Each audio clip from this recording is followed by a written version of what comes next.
Hi. What's happening, everybody? It's your boy. Yes, sir. We are back. We are back. We are back. Guess what? We are back.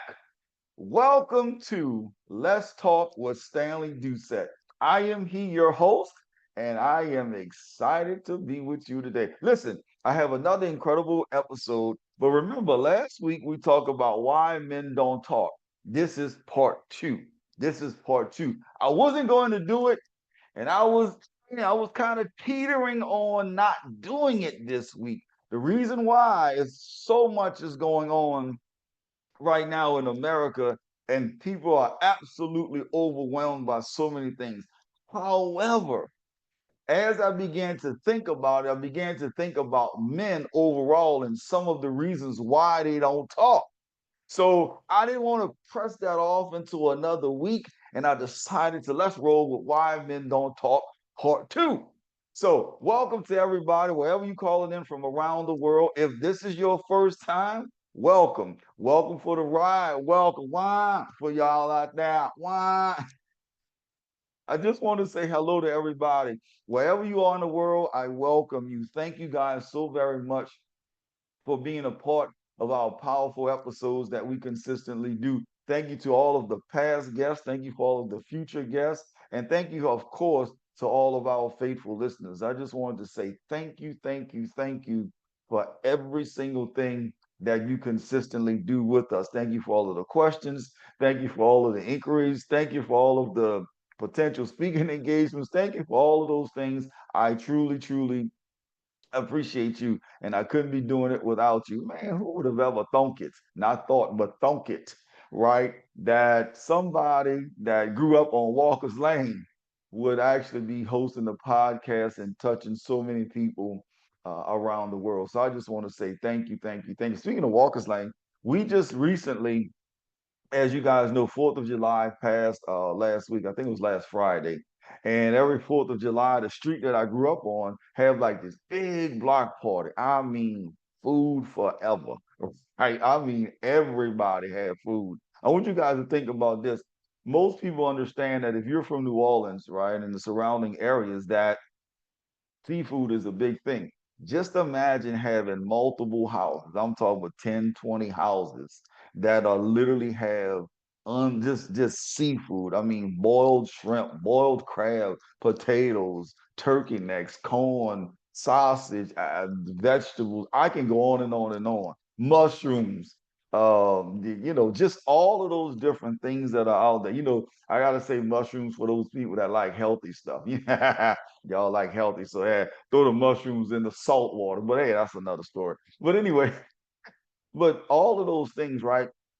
And the amazing thing was inside of that everybody just was the love and everybody's there. It's more like a welcome back, right? So when Katrina hit, everybody knows so many people lost everything. Well, they started this a few years ago, and every year it just became better and better and better, and it just was wonderful again this year. It was just a shout out, and if you ever have an opportunity to participate, please by all means do so. I mean, from barbecue to seafood, it was just unbelievable. It was great, great, great, great. Now I say all of that to say, and started it that way because I spoke to a friend, a longtime friend. We grew up together, played sports. He's a little bit older, excuse me, older than me, but we played basketball and sports and all of those different things. But the interesting thing when I shared and we began to talk, as soon as I saw him, I hadn't seen him, I don't know, in some years,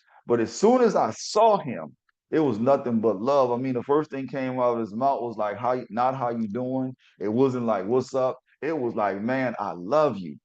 And it's like, I love you. I love you, like for real. Like, I love you. And the reason I'm bringing that up or sharing that is because a lot of times, men, we just don't express that of just, man, I love you. This is not on, a lot of times people get it caught up and be like, if you say I love you to a man, oh, you must be gay. If you say I love you to a woman and you're trying to get out of it, it's like, what about the people that you grew up with that have a true bond with you?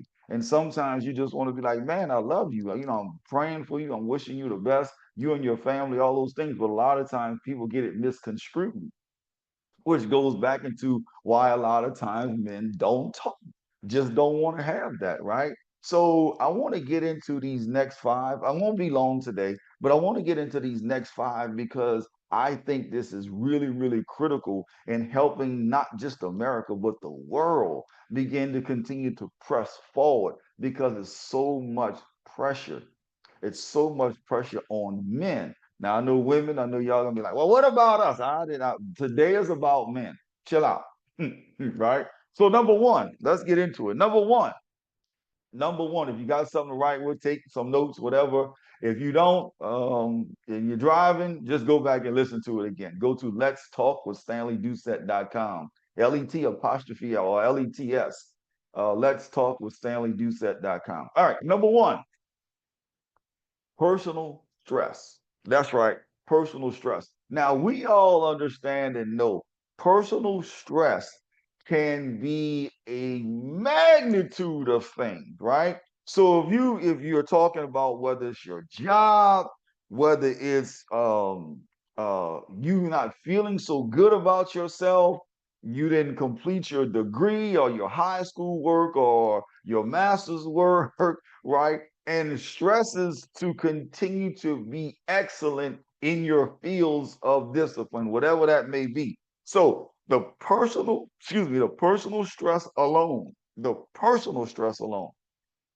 will put you in places to where you just want to just shut down, right? What about the time? Now I'm gonna speak this one from a black standpoint or African American standpoint. Think about this.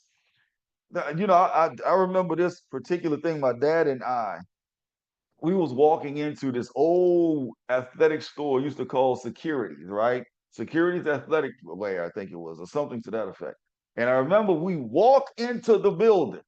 Yeah, we were just walked into the building and we were just looking for something for me for some type of sports or whatever. Just looking around, walking around and just looking at different things. And I remember the security guy just following us. And my dad was like, why is this guy following? He kept following. Then eventually the security guy was like, can I help you? He was like, no, you can't help us, right? And I didn't know at the time because I was young, I was innocent. I had no idea about what racism, profiling, none of that is, right? And my dad, who has his young child with him, right? Now he has to be in this what would you call it? Like I need the protection in the protect mode, right? That in and of itself is personal stress because now you have this guy who, unbeknownst to him, following us around, not because we did anything, because we just walked in the store, but just because unfortunately we were black, right? So when we walked in and trying to do things, and this guy now he's following us. So then my dad finally was like, "Can I help?" I mean, the guy said, "Well, can I help?" My dad was like, "No, you can't help us. We looking, and leave us alone." And so they get back into a altercation, a verbal altercation, back and forth or whatever about why are you following us? And then eventually, I think the manager or somebody was like, "What are you doing?" And he kind of went back in his face. But that created personal stress, right? That in and of itself to be the protection of his young child, or in some cases of a young daughter, or all those things. I think last week I talked about when the police get behind you, even as a black male, it's not the same as if you're a white male. Regardless of what people say, it is not the same. You grab that steering wheel sometimes. It's like I don't even know what's going to happen because of so many different things that's happened. That's personal stress. And then when you come home, you want to talk about personal stress. It's like, wait a minute. I don't even know how to articulate this stuff. Why? Because it's so much that is coming to me. And I'm just trying to really, in my own thoughts, get it together. Now, regardless of where you are, who you are, that in and of itself, that stress, that's a lot. Let me just say this again. That stress in and of itself, that's a lot. So you have to take that into consideration.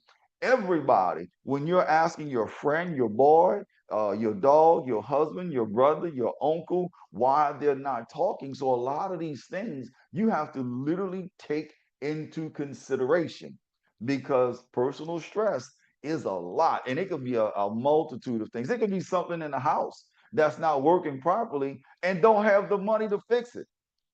Just don't have the money to fix it. I mean, we could go on and on and on. Recently, I fixed my dad's house up and it's beautiful and it's pretty, but somebody accidentally hit a nail, hit one of the water lines, and the water has been gushing and gushing and gushing, right? So for 2 days, you don't have water. Well, that's personal stress. Even though you got the money to fix it and you call the people out, but unfortunately, they couldn't get to me. So now it's like I gotta, y'all understand, you gotta go through all different stuff to take a shower, to do this, to do that, brush your teeth. You get all excited just to brush your teeth with regular water.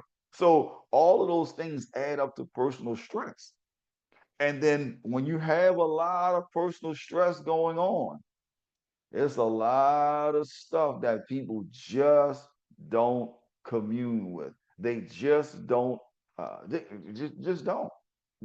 Just don't talk. Because sometimes you just want to just sit down and just say nothing. Just let me. So that's one of them. All right. So that's personal stress. Let me give you another one. Oh, this is a good one, especially in today. Right. Number two, on part two, emotionally overwhelmed. Emotionally overwhelmed. Today, they in America they just passed this bill. Regardless of how you look at it, it's horrible. It's horrible. It's terrible. It helps the wealthy, the ultra wealthy become more ultra wealthy, and it helps the poor become less, less. I'll say less poor. I don't even know what to say, right? So why am I saying emotionally overwhelming? Because men are out fighting to literally, what do I call it? Fight for themselves, right?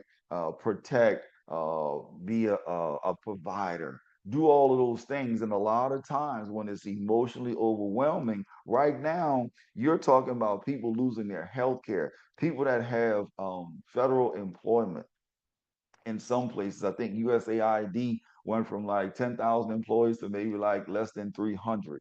When your career is in that space and then all of a sudden, no fault of your own, out of the clear blue skies, it is gone. That's emotionally overwhelming. You have not stocks, I'm sorry, the housing stuff starting to bubble up. Your healthcare, that's what I was thinking about. The healthcare is now coming to where some people are literally going to be moved off of their healthcare. So all of those things become very emotional. It's emotionally overwhelming because the man is trying to make sure the family have, right? In a lot of cases, I understand some cases not, but trying to make sure the family have, and everything is escalating. Prices are going up. No, eggs are not going down. Contrary to popular belief, eggs are going up. I think I talked to a friend of mine, and he was talking about he tried to stay out of Walmart because of the price of the escalation in costs. I went to Popeyes one day with someone, and I think a two-piece meal was like $11. I was like, "What?" And well, I can't say what I really want to say, but all those things become emotionally overwhelming. I'm emotional. Now that's one side. Here's another piece. What happens when you become a little bit older in life? You get into your 40s, your 50s, your 60s, right? Your 70s and so on, and now counterparts and friends and associates began to die. Now that a lot of times you don't look at it, but that becomes emotionally overwhelming. Here's another one for men. What happens when you have your parents, right? And you see your parents, who was your beginning and your initial superheroes, and they began to decline in health. Your aunts, your uncles, they begin to decline in health. That's emotionally overwhelming. What happens when it happens at the same time? What happens when you have back to back to back to back? Well, all of those things become emotionally overwhelming. And because a lot of men have not been taught, coached, trained, or mentored, even to have the correct vocabulary to express themselves, then they keep it inside and it begins to overwhelm them emotionally. And a lot of times, think it could be anything can trigger them. And people are thinking like, oh, he's just a mean guy. No, sometimes you have to realize what is it? Because as that valve begins to fill with steam and steam and steam, and then it gets to a certain point, and then it just explodes, and everybody thinking he's a crazy guy. No, he's not. Anybody ever took some time to think about, well, what is it actually that you really are going through, or what can we do to converse with you or to talk to you about it, and then we make those things happen. So, yeah, that's just that in and of itself. The reason I'm saying and doing this, family, is because I want us to think not from what you see all the time, but go a little bit further into each person, right? And again, I'm talking about men, but a lot of times there are some things that, yeah, they don't want to talk about. Well, what happens when you're talking about emotionally overwhelmed? What happens when, mhm, I want to talk about this. This is not even in the notes, but I want to talk about this. What happens when a guy goes through something? Let's say got raped, got sexually abused, got beat up, got robbed, got shot at, and now the emotions are inside is just going all kind of crazy, right? What happens when all of those things happen, and people are like, "Well, why you don't want to talk about it?" Man, the emotions on that alone is a lot. Just that alone is a lot. So when you're saying why don't men talk, that may be a reason, family. That that may be a reason. So we have to really take a real hard look at why men don't talk in those situations. It could be anything, but we have to take a look at it, right? Here's another one. A lot of times people don't think about this one, but this is number three. Think about this: fear of conflict. Fear of conflict. Yeah. Fear of conflict. Contrary to what a lot of people do, men just out there just want to bite off people's heads and all that stuff. No, a lot of times men don't want to have a conflict, right? We think about it from a standpoint of when you're in your career, your business, you're sitting down with vendors or you're sitting down with a buyer, and it may say something that may rub you all the way the wrong way. And because of the fear of conflict, and you're thinking, I don't want to have a conflict in the middle of this, it kind of eats at you and you kind of hold it back. So instead of saying something, you don't say nothing at all. Now, I can hear people out there saying, who? Not me. Boy, stop. I promise you, I will be going all the way. Okay, that's cute until it happens. And then you start to think, do I close this $1 billion deal? Do I close this sale? Do I close this education piece? Do I close this argument with the wife or the significant other? Or do I just snap their head off? See, there are things that men begin to think about, not just in the short time, but in the long term as well. And a lot of times people don't realize that, yeah, they're really thinking about those things. So we want to make sure inside of everything that we understand all of those tentacles, especially about the fear of conflict, because it could be their bread and butter. What do you do? What do you do as a man when somebody specifically disrespects you in your career? What is your initial response? What do you do? Ding, ding, ding, ding. What do you do? Now, we can come up with all kind of scenarios and all of that stuff, but when you're on the hot seat and that person came up and disrespected you or disrespected your family or disrespected your culture or your society or where you live at, what do you do? Do you stay calm and cool? Do you bite their head off? Do you fight? What do you do? Now, I ask that question not because you even know the answer yourself, but all of those things you think about and you're running through your head also, do I have this conflict now to secure my future? Or do I just say, you know what, enough is enough. Let me go on and address this right now. We can come up and say all kind of things, whatever it may be, that's fine. But those are some of the things that men think about and why sometimes men don't say anything, right? What about this? What about when your supervisor? your manager, your director, your vice president, your chief of staff, or whoever, just literally degrades you in front of everybody and just totally disrespects you. Now you can go back at him and lose your career, or you can decide you're not going to. But now you have a fear of conflict because if you do it as a potential, I might get fired. I might lose my career. I might lose my promotion. I might lose whatever, right? So now what is that? Or you can say, you know what, forget it. We're gonna have a conflict today. Ain't no fear. I'm just letting everything out. And then and then now, yeah, this is getting this. I'm just all this is coming to you. Now, if you're a black male, now you're just this angry black male, and now you go into all of somebody else's stereotypes. Oh yeah, he's just a black male. He's just angry. He just ghetto. He just this. He's just that. And then your other counterpart, they will literally say, "Oh, he's just passionate." No, both are passionate, but you can't disrespect somebody. Yes, you cannot disrespect somebody. And once they're at the end of their rope and they snap back, well, you get your issue. You get what you deserve. You as they say, you're gonna learn today. So you have to keep that in mind when you talk about why men don't talk. It's a fear of conflict. Number two is emotionally overwhelmed. Number one was personal stress. So you have those three. But let me do number four, external pressures. External pressures.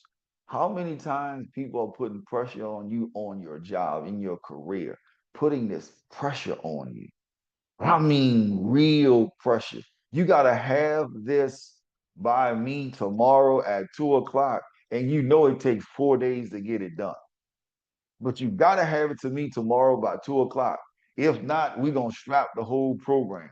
Now you got this external pressure that's sitting on top of you, and you're like, oh man, how am I going to get this done? What's going to happen next? I need to do something, right? But in terms of talking, right? You're not talking.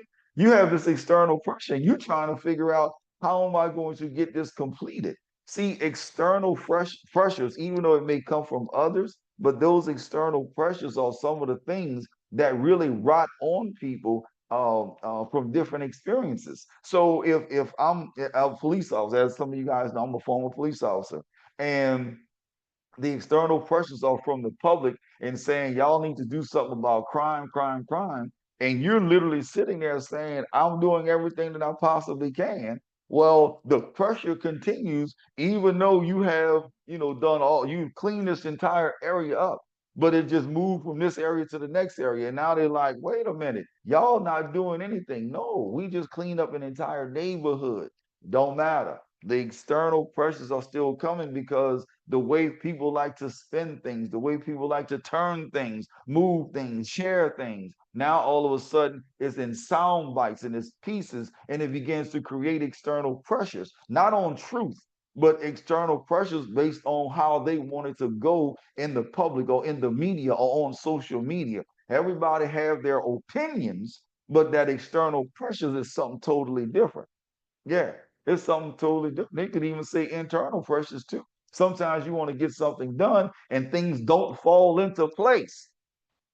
Now you put this pressure on you to get it done. And it's not always fair, family. That's not always fair. But that's what we decide to do. And then you have number five. I told you I wasn't going to be long today. You have number five. Oh, by the way, Essence don't owe me nothing. Essence owe me nothing. Okay, I'm gonna leave that there. All right. The last number five, relationship insecurities. I'm talking about this for the next 17 weeks. So, relationship insecurities. What are some of the insecurities in a relationship? And I want to be real with y'all today. What are some insecurities in a relationship? And I see some people are starting to have some eyes. So let's get really down into it. Insecurities in a relationship. Let's talk about your weight. When you first got married or you first started dating, you might have been in your 20s, and you chiseled and you working out, 5, 6 times a day. You got your abs, and you have all of those things. But then over time, with your career, family, all of those things, and all of a sudden you went from looking real chiseled to and having your 8 packs, and now you may have a 4 pack, and you may have or went up a size or two in your jacket and in your pants, and and all of a sudden now you're starting to have insecurities and thinking like, okay, if I'm in this relationship, how is she looking at me, or how are they looking at me? What is that really going on in your mind, right? That's one. That's just weight. Okay. What about this one? You are sick. Yeah, you have an operation, you got sick, something happened, and you had to go to the hospital, right? Now you have insecurities because now deep down you start to think about, man, listen, will my health fail? Like, what's going on? If my health fail, well, what is Jane or Janice or Jackie going to say about me? So now you have these relationship insecurities, just thinking about, I don't know if I could be in this relationship because of this, and these health reasons, and I don't know, man. I don't know. Okay. What about this one, right? You lose your job. How is the relationship now with that other person?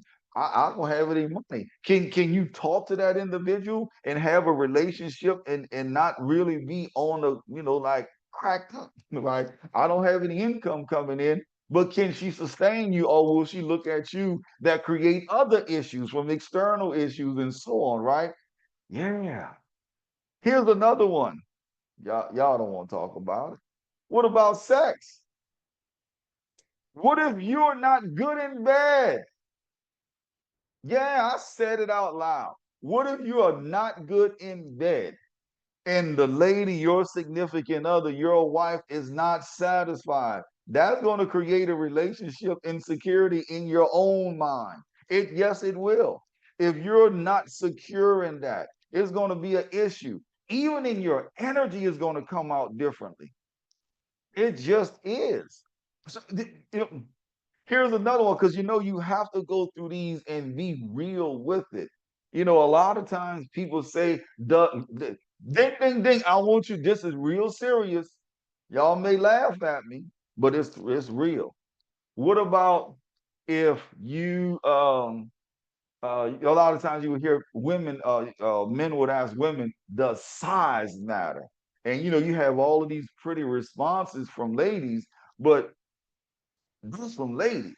But what does it mean for that individual personally? And if he feel he doesn't step up to the plate, and he's like, my back is not where I want it to be, that creates insecurities in and of itself about relationship, because you start thinking about, I can't satisfy this person, I can't do this, I can't do that, da da da da da da. Regardless if the ladies say it or not, there are a lot of times men not talking about it, but inside there are some true insecurities there. And here's the thing: regardless of which one you want to pick, whether it's weight all the way to, regardless of which one you want to pick, right? And I said this in the first part one of the podcast, is this: when he comes out and actually says, hey, this is how I'm feeling in this relationship, and these are some of my insecurities, and whether it's his girlfriend, or if he's gay, as his guy friend, and they turn and they take that and weaponize it, you will never get that person again, because now he has literally opened up to him. Oh, I mean, he's literally opened up, and I mean tapped into something that's deep inside. But at the same time, if he did that and the response was like, get over it or whatever, or yeah, you got to figure that out. You need to do something with that because I don't know. You will never gain that man's trust ever again. Period. Not period, but period. Nothing, because those are some vulnerable things. Now, I hear someone be like, oh man, man up. See, that goes back into some of those other issues that we talked about in part one, right? So when is it that a man is allowed to have those conversations without feeling insecurities, even in relationships? A lot of times we have to really take a hard look at all of the stuff we talk about from a male perspective, not from a female, not from outside, from a male perspective, and be real with it.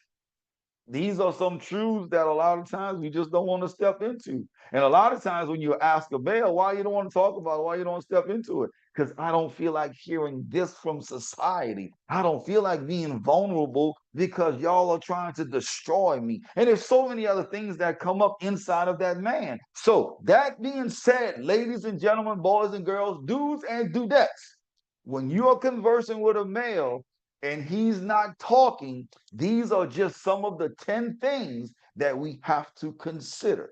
Not saying this is the reason, but these are some of the things that we truly have to consider. And when you look at it all the way around, you'll understand. Yeah, I could understand that. Now, ladies, we're going to get to y'all one day, but I wanted to get to the part of why men don't talk. These are just some of the reasons. These are just some of the reasons of why they talk or don't talk. Just some.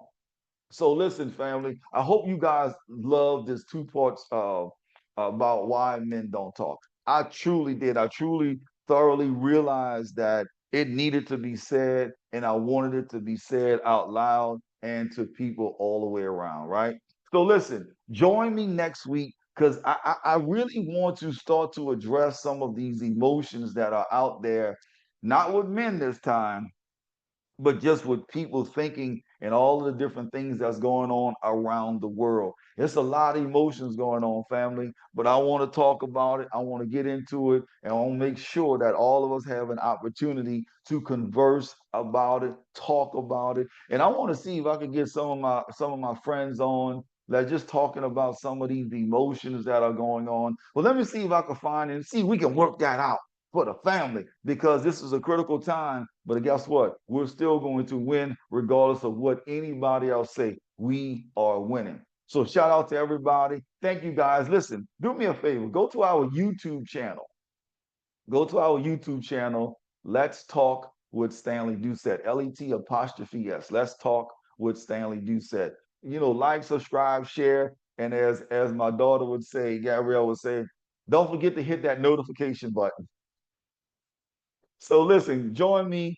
Send me some emails, some chats. Continue those to coming in. Thank you guys for all of the requests for speaking engagements and all of the other stuff that's going on. I truly appreciate you guys. Thank you guys so very much. And I'll see you guys next week on Let's Talk with Stanley Doucette. See y'all on the beaches. Love y'all. Peace and blessings. Be safe. We out.